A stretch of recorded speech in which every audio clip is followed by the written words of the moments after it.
Hey guys, and welcome back to the channel. Wimbledon 2022 ATP review.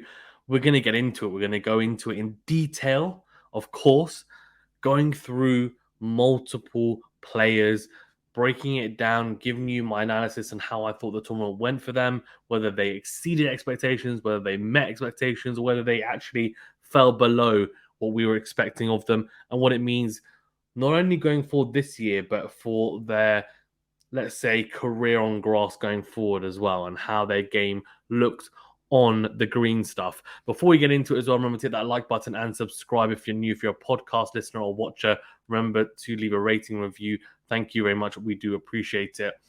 On top of that, the WTA review will be coming out as well, and we will be doing a collaboration with Gil Gross tomorrow, hopefully when this video releases. So yeah, keep an eye out for that. It'll be, of course, a review.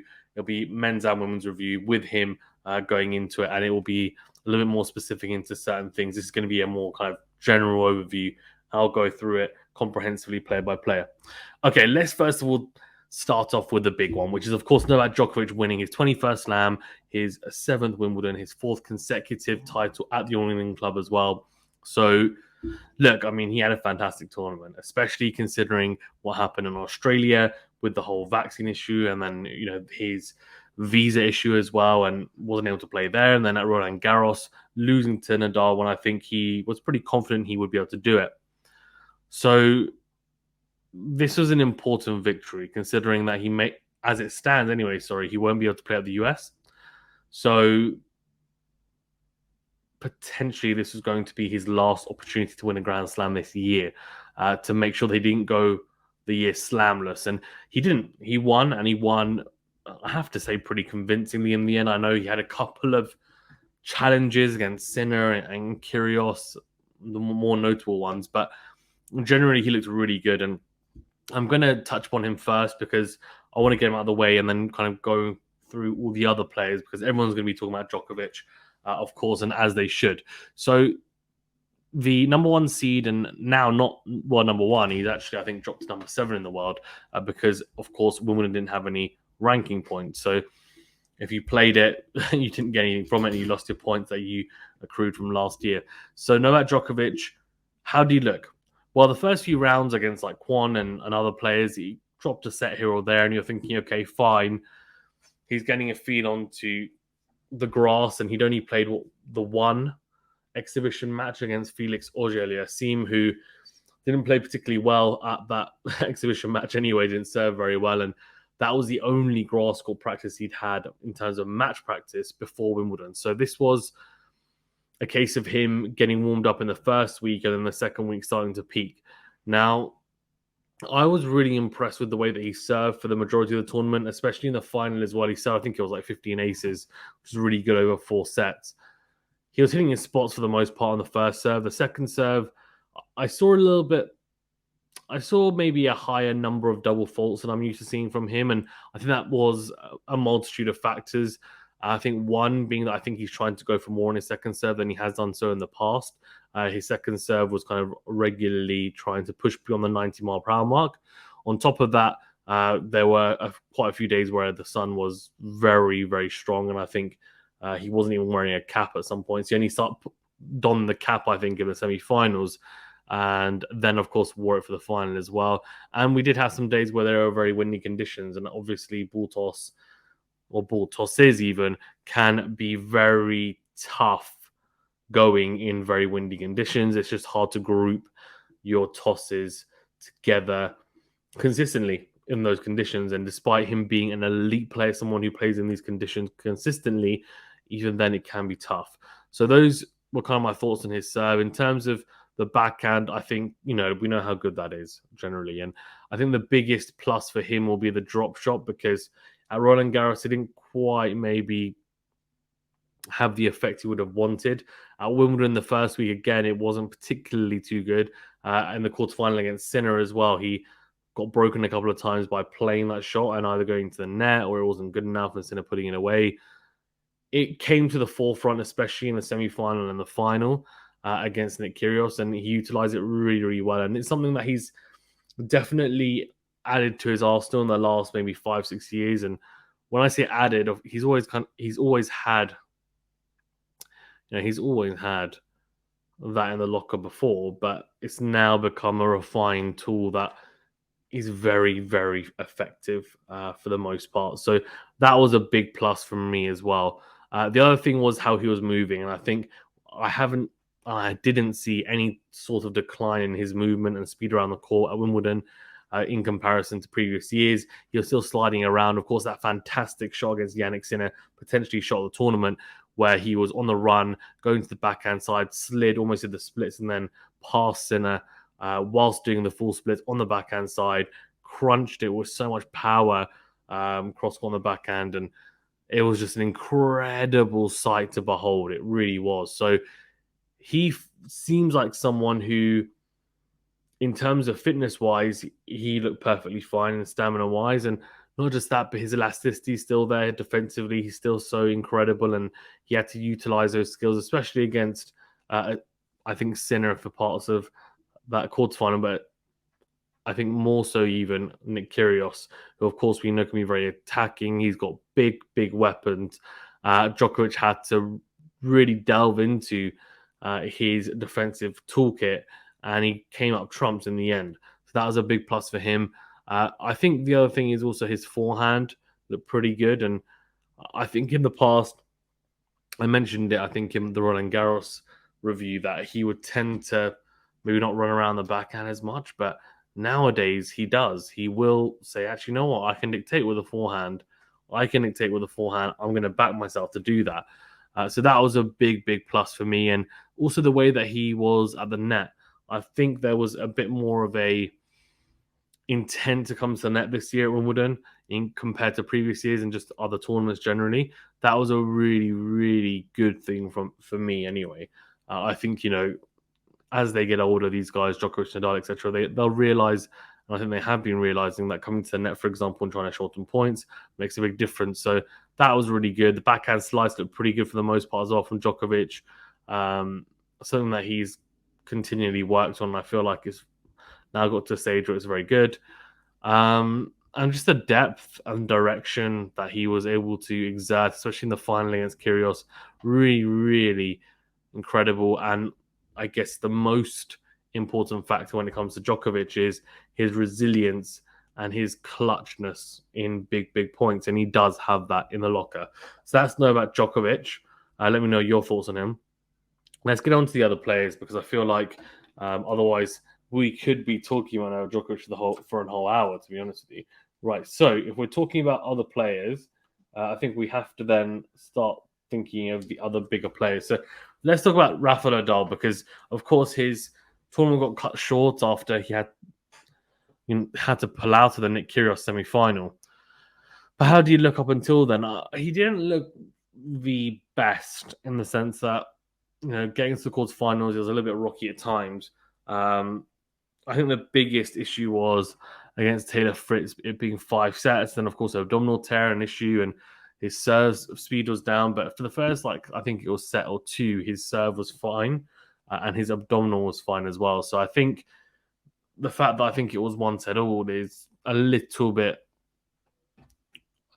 not alarming, but I think it's a sign maybe of not just age, but the fact that this is probably his least favorite surface in the way that it plays. So I do think he's maybe a little bit fortunate in that quarterfinal. But in saying that, he showed some real good signs, especially serving wise. His serve was continually improving throughout the tournament. He's very good at the net. We know that. Able to chase down drop shots and hit drop shots of his own, which is fantastic. And the forehand was quite good as well, I thought. So some real pluses. He wasn't moving around as kind of sprightly as maybe even Djokovic, but generally moved okay as well. So that's kind of my take on Nadal. And then if we talk about some other players. So, by the way, for Nadal and for Djokovic, I think that meets expectations, by the way. We're talking about the categories. Djokovic, even though he won Wimbledon, people might say, oh, he's exceeded it. No, I think he was expected to win. He was the big favourite. So he will go down as kind of meeting expectations. Same for Nadal as well, because I don't think anyone's expecting him to win it, but they're expecting him to make maybe the quarters or semis, and he did make the semis. He just had to pull out because of injury. So Yeah, that's a big plus. And then we can talk about other players. Right, let's talk about some of the other players then, because we've talked about Djokovic, we've talked about Nadal, the two GOATs. And yes, Djokovic, of course, closed the gap on Nadal, so he's only one slam behind. That's a discussion for another day about who's the greatest. But the Grand Slam race is well and truly on, and that's what we like. So let's talk about some of the other players then. We can talk about the two semi-finalists, actually. So let's first of all talk about, well, the finalist, I guess, and Nick Kyrgios. We can talk about him, and we'll talk about Cam Norrie, who was a semi-finalist. So let's talk about Nick Kyrgios first. This was a resounding success of a tournament for Nick Kyrgios. Some of you might say, well, hold on, he didn't win it. But was he ever expected to win it? Who realistically thought Nick Kyrgios was even going to be in the final of Wimbledon? I had him going to the semi-finals of my bracket, and I was still sweating on that because I was just thinking he could have a dip, a major dip in a match, and it could cost him, a result. And can he really keep up the concentration? Can he physically as well keep up for 2 weeks of a Grand Slam? I don't know. He did. He did really, really well. I mean, the first round was so tough against Paul Jubb of Britain, of the UK, from where I'm from. And it was a 5-setter. It was grueling. He managed to get through in the end, but made a bit of a meal of it. Then, of course, Krajinovic, absolute blitzing in that second round. He then, also had some battles, or a battle with Nakashima, which was a 5-setter again. Young, 20-year-old American, so talented, fantastic win for Curios in the end. But, he did show those, I guess, signs of dipping in and out of, I guess, in and out of a mental place where he should have had the mental capacity to continue to play well against Nakashima and potentially win in 3 or 4 sets. Instead, there were big dips in his mental concentration, and that then cost him sets. However, he did really, really well. I thought personally. And then against Christian Garion, great win, especially given that Christian Garion had just come off a very impressive win over Alex de Minaur when he was 2 sets to love down, and then won the final set tiebreak against the Australian as well. His confidence would have been sky high.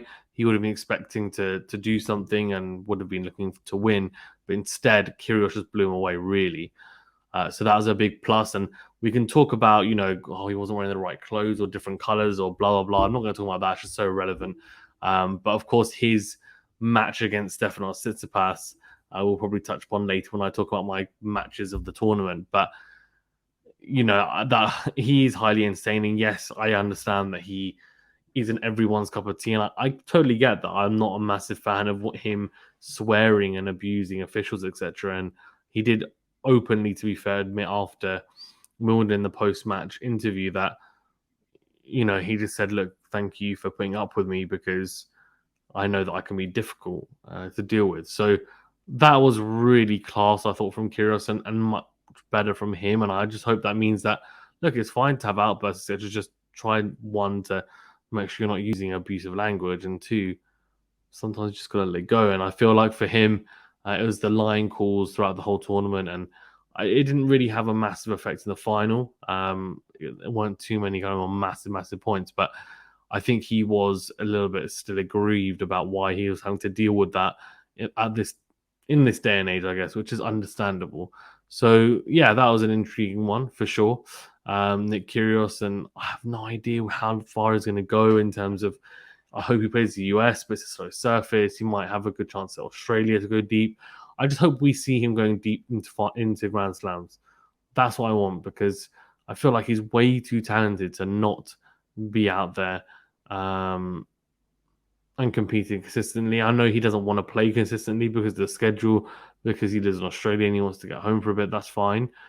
Have your rest, but then come up for the hard court swing in the US and also the hard court swing in Australia at the start of the year. So, and just final, I guess, words on Curios is in that final, he did have chances. He did. And yes, he was a bit fortunate with the walkover against Nadal in the semi-final. I get that. And although I do feel like, well, if he had won it, I think it obviously would have been an advantage, I think, personally, because he ended up having a 4-day break. I feel like he was in a rhythm, and to then have that kind of break, because it probably wasn't a help, it was more of a hindrance, I'd imagine. But yeah, he did really well. Of course, his serve is massive, hits his spots is so hard to read, as Djokovic talked about after the final. And if you want to hear a very detailed breakdown analysis of the final, from a more tactical and tennis point of, well, tennis knowledge, tennis analysis point of view, then do make sure you check out that video. It's already been uploaded. Came out the day of the final on the Sunday, so yeah, do check that out. But yeah, I think, look, there are a couple of massive points in that match, and he could have at least taken it to 5 sets. Obviously, there was a set tiebreak in the fourth set anyway to 7. So yeah, I think he will be disappointed, Curios, that he didn't push maybe in a couple of those points and had those lapses. But I guess it's incremental improvements, right, for him, because he didn't have so many bad instances where he was misbehaving on the final. It was very kind of polite and no swearing, etc. So that is a massive, massive tick from me. Although he probably doesn't care, and I think he definitely exceeded expectations. Right, so that's Nick Kyrgios rounded up, and I think, look, we go from a very, very animated Nick Kyrgios, someone who, let's say, divides opinion and is very, very exuberant on court, to Cam Norrie, who is the complete opposite. Complete opposite. He's very quiet on court, understated, a professional, I guess we can say. I don't want to say that Kyrgios is unprofessional, but he's the consummate professional. Cam Norrie, and of course, made the semi-finals, his best ever result at Wimbledon, and a fantastic run. Now, I do want to caveat this a little bit, and as a Brit, I feel a bit bad saying it, but I think, look, he didn't really come across many seeds in his run, and that's not his own fault. You can only play who's in front of you, but playing Djokovic in the semis was, of course, that was a very tough one to come across. He did really well to win the first against Djokovic, I thought, and I just feel like, I hate to say, I don't see him winning a slam in his career, and I don't know what you guys think, if you're listening or watching, but for me, he is someone who may make another semi-final of a slam. He might even make a final, like say Greg Rosetsky did in 1999. But I just don't see him as a slam winner. Now, the draw, he might enter a tournament, the draw might open up, and maybe everything works his way, and it could potentially happen. But for me, I think it's Djokovic who kind of saw his ceiling, and that was that first set. And yes, he did win it, but Djokovic was warming up really, as he did against multiple opponents, not just at Wimbledon this year, but in other Grand Slam tournaments that he's won as well. The issue that Cam has is just, I think, a skill level gap. I think, as soon as Djokovic raises level, yes, Norrie's level to drop off a little bit as well, but it was just too much for Norrie to handle. And I don't think he maybe has the tool bag to compete at the top level. Now, we'll see what happens. He's still pretty young, and, he's got a lot of years ahead of him. So he's got a lot of time to make big improvements to his game, and I'm sure he will.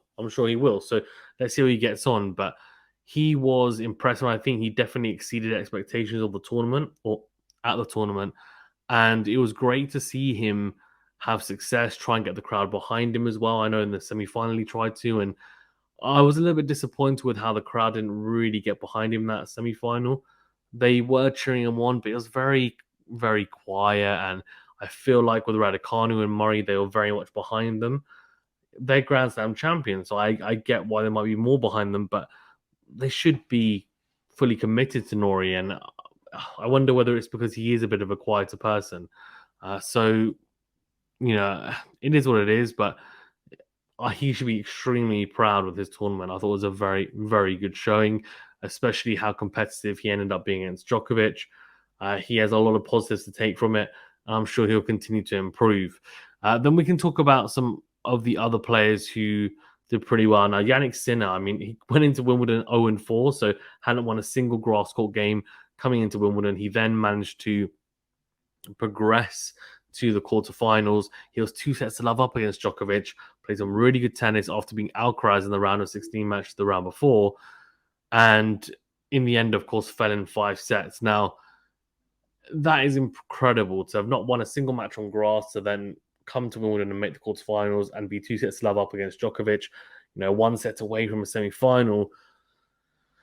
He will be disappointed that he blew that lead, but he definitely exceeded expectations. He's in that category because I wasn't expecting him to get past Alcaraz, and I wasn't expecting him to put in the type of performance he did against Djokovic. So there were some massive pluses. I know he's been working with Darren Cahill, or was working with Darren Cahill in those 2 weeks at Wimbledon, and there seemed to be just a whole lot of emphasis on playing specifically on grass courts, and he's probably the only other player bar Djokovic who, on top of Djokovic even, who was able to slide around the grass and do so in a very fluid and effective way. And that was fantastic to see. So, yeah, just fantastic from the back of the court, backhand, forehand. Still needs to work on his volleys, I think, and also having that intent to come forward. His serve has been bulked up big time. He was actually pushing past the 130 mile per hour mark at times. Second serve as well, going for it. Good kick serve that Djokovic struggled with in the backhand. We know that that's a little bit of the... Well, I think it's the worst return he's got in his tool, but I wouldn't say it's a weakness. It's probably the weakest return that he has, which is not saying much considering he's the greatest returner of all time, probably. So it's still better than most people's on the kick serve to the backhand return. Yannick Sinner is an interesting one because the way he played against Alcaraz was incredible as well. I feel like it's mainly his footwork. When Alcaraz was slicing on the backhand, it was quite floated and wasn't really, really quick, kind of quick through the air and low over the net. It was more floated. And what Sinner was really good at doing is moving around the ball and hitting it into a forehand or a forehand to attack the slice. And he was never kind of in any rush. Whenever he tried to hit the into-out forehand, he was in position so quickly, and it was fantastic. It was beautiful to watch this footwork. He moves around the court extremely well. He has defensive capabilities as well. So I think for me, he's a must-watch, and I'm sure he will continue to have good results as the tournaments go on. I feel like maybe the US Open as well. We'll keep a tab on him for sure. I mean, we can talk about other players such as Carlos Alcaraz. I think a lot of people thought he was going to make the quarterfinals and play against Djokovic. In the end, Sinner spoiled that party, and fair play to him. Alcaraz, look, I mean, he was supposed to play Queens, and I was so excited to see him. I was like, yes, I'm probably going to see him. I'm going to semi-finals day. He then pulled out. I was like, oh, man. I feel like it was a right decision because he obviously had some sort of niggle or strain, but in an ideal world, I think he plays a few tournaments before Wimbledon to get used to the surface and climatize. Because I feel like Djokovic is so far ahead of the rest of the pack on grass, and that's just because of how incredible he is and the skill. But generally, I'd say Carlos Alcaraz maybe isn't quite at that level yet, where we should be expecting him to win slams, go deep, fine, but not win them, and especially on a surface where he'd had zero match practice. So yeah, what I would say is that I'm not quite sure whether Alcaraz is exceeding expectations. I wouldn't say that. I would say a lot of people thought he'd make the quarterfinals, although given his lack of match practice going into Wimbledon and his previous record, I know he's improved a lot since last year. I would say that he probably met expectations for me. That's what I would say. I think it's a bit harsh to say that he was below expectations. Some people might say that, but for me, yeah, met them. And he'll be back, right? He'll be one of the contenders for the US Open, you'd imagine. I don't see him winning a Grand Slam this year, and obviously that hasn't happened as of yet, but I can see it maybe happening next year, and it's going to happen at some point. He's not too far off, as we have seen, and he's only lost to some very good players this year as well. So, look, fantastic from Alcaraz, but Sinner just showed why he's a couple of years older, and I guess maybe showed the experience barrier there as well, and I think applied himself better on the grass. I think Alcaraz still has some things to work on the grass, especially the return of serve. I know he's returning generally, and I did say this when he first came onto the scene, it seemed quite natural, but I feel like maybe it's not fallen away, but maybe not improved as much as I would have hoped for.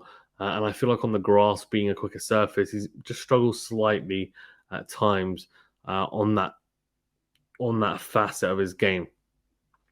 Then I guess honourable mentions to some people. So Taylor Fritz, of course, taking Nadal to 5 sets. It was a very winnable match, that quarter-final. And he'll be disappointed to lose the way he did. Of course, talk of the lucky loser going through and facing Curios in semi-finals. He brushed that off. And look, he is a very solid player. He doesn't look particularly comfortable at mid to short court. So that means, anything kind of short in the court or anything that he needs to volley at. He's not the most natural. I feel like he's quite tentative to come forward.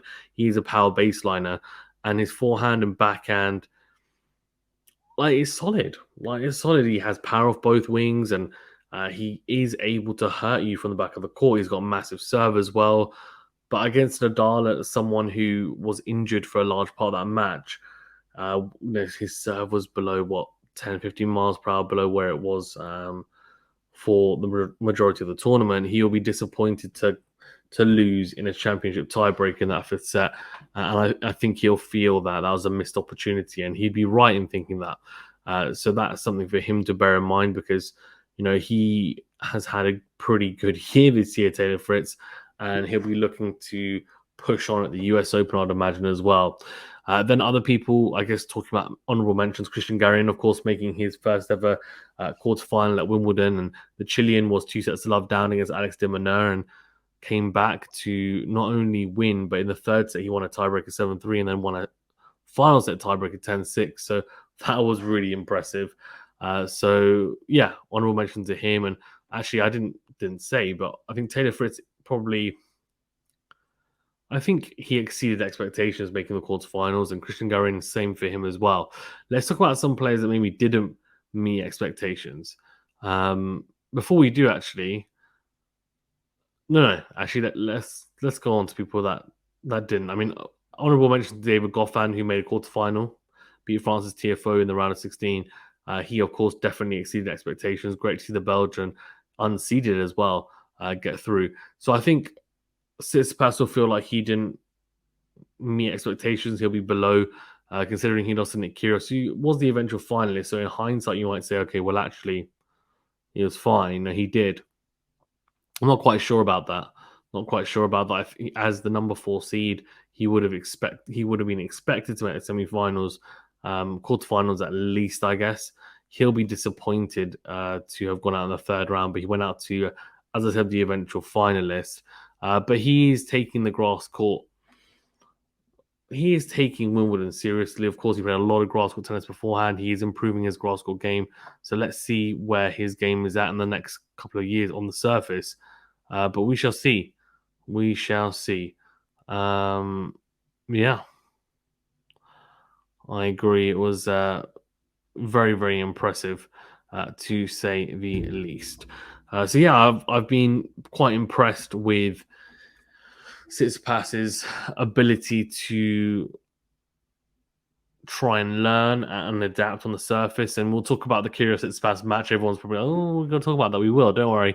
We'll talk about it towards the end when I talk about my favorite matches and I guess most dramatic and funniest moments of the tournament. All could probably be covered by that match, to be honest with you. Nakashima was someone who I guess exceeded expectations as well. So that's another one who exceeded expectations. Let's talk about some people who didn't, though. Of course, Huber had catch losing in the first round to Alejandro David Fokina. I had him making the semi-finals her catch, and he'd won harder as well. And you just think, oh my gosh, what's going on with him? He's a natural on the grassy field, and it was a missed opportunity, I think, for him. He goes through that first round. It was a tough first round, and he would have had a pretty straightforward run for the first few rounds. Probably missed a little bit of a trick there.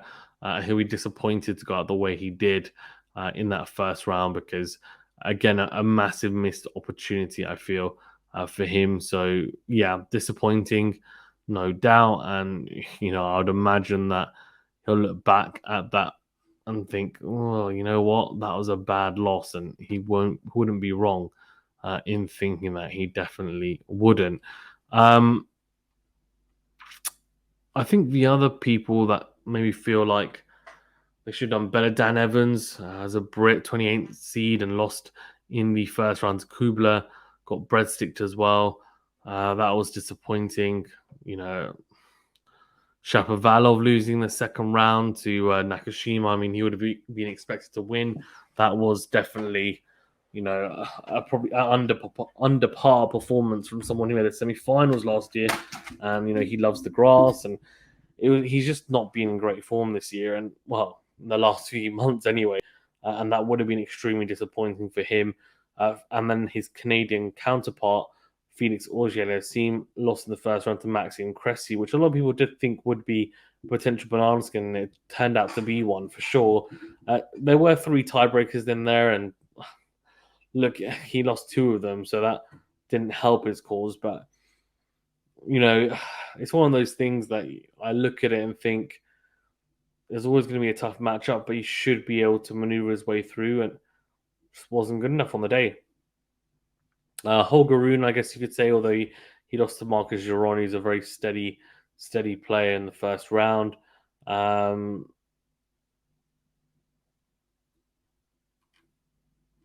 Dimitrov as well. I mean, that's a walkover and injury.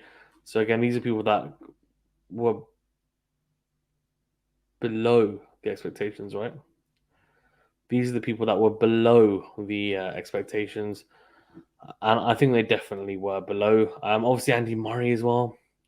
I mean, might be a bit harsh, but of course, he'd never lost to John Isner in a match in his life. And John Isner played really, really well, I have to say. But Andy Murray, I would have been expected to win that, and he would have thought, I should have won that as well. So I'll put him down as not quite exceeding expectations or meeting them, but being below them. Casper Ruud as well, 3rd seed, although he's not particularly good grass court player, lost in 4 sets to Hugo Humbert.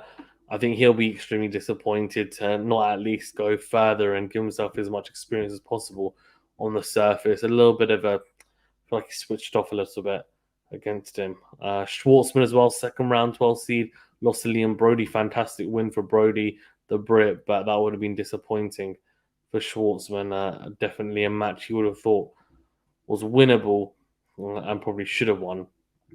So yeah, that's all of the men in terms of names anyway. So I want to quickly talk about match of the tournament. And the match of the tournament for me, and there were quite a few to be fair. I mean, Nadal Fritz was fantastic. We had Djokovic Sinner. We had Djokovic Curios in the final. But it has to be Curios Tsitsipas. Kyrgios Nakashima is a good one as well, but Kyrgios Tsitsipas, even though only 4 sets, it was an incredible watch. It really was. Just the high level of drama, the high level of tennis, the high level of tension. Incredible. Absolutely incredible. Obviously, Kyrgios moaning about the line judges, and then Tsitsipas smashing the ball into the crowd, very flat, always hitting someone in the head. Then we had, what else was it? Tsitsipas trying to hit Curios at the net, multiple times. Then there was the frosty handshake at the net. Well, not from Curios or from Tsitsipas, looking away. And then after in the post-match press conference, Curios saying, "Oh, I want to put it behind us because we're friends." But then Tsitsipas is like, "No, like you're basically childish. You're this." And then Curios is like, "Okay, well if he said that, then I can say he's being salty, etc., etc." Sorry, so that was a bit messy, and it was one of those ones that you kind of look at it and think, you know what, Tsitsipas will be disappointed because Curios hasn't been in the best of form at Wimbledon in the last few years, and it's the first time he's made a quarterfinal of the Slam since I think it was ages ago, like when he was 18, 19. Of course, he made his first semi-final and final in the same year, so that's great, but it had a bit of everything. That match, there was drama, and there's breaks, there was bathroom breaks, there was just so much. The umpire calls getting overturned, or should we replay the point? Should it be your point? Just all sorts, and it was definitely a fantastic advert for the sport. So, funniest moment of Wimbledon. Well, I think there's quite a few to well, there's quite a few, I think, to get through. I think the Tsitsipas Curios kind of circus after the match was pretty hilarious, I have to say. Um, I think Curios saying that a woman had had 700 drinks in the crowd and was distracting in the final was pretty hilarious too. But I actually am going to go with Djokovic in his playing celebration, which I thought was quite amazing, which was quite cool and quite funny after the Sinner match, and clearly a new celebration he's adopted, and it's pretty fitting for him as well. He's so balanced when he's doing it. So yeah, just fantastic from Novak Djokovic, of course, winning his 21st Slam, his seventh Wimbledon, his fourth consecutive title as well. Let me know what you think in terms of my analysis of the players as well. Do you agree? Do you disagree? Any players that you think I missed and would have liked some analysis on as well? Let me know. But thank you very much, guys. Stay safe and well. We'll see you on the next video.